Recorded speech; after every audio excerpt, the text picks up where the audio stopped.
Hey, this is Chris Velazco with TechCrunch, and let me pose a question to you. Let's say you're a smartphone company and you've just made a really impressive, really well-received device. What do you do next? Well, if you're HTC, your answer is to take that device, mess around with the insides a little bit, and make the whole thing just a little bit smaller.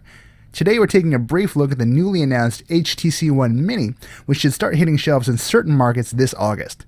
Yes, I know. There have been so many leaks that literally no phone nerd worth his or her salt couldn't say they didn't see this one coming. HTC has left nearly everything in terms of industrial design the same, and that means the One Mini feels every bit as sturdy as its big brother. Now, as much as I like holding the full-size one in my hand, after a while I started to like the way the One Mini felt just a little bit more. It's very dense and very compact, very reassuring. Naturally, HTC has had to make a few concessions while trying to bring its full-size flagship down to a more pocketable size.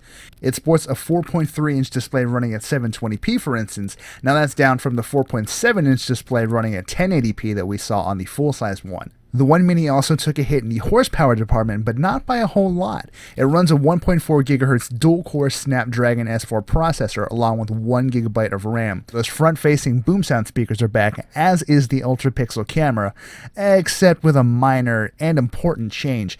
Unlike the sensor that we saw in the full-size HTC One, the One Mini's Ultrapixel camera lacks optical image stabilization, so you might not be able to get shots that are quite as crisp as you might be expecting. I didn't notice anything like that during our brief hands-on time though, so we'll have to see how it holds up in real-world testing.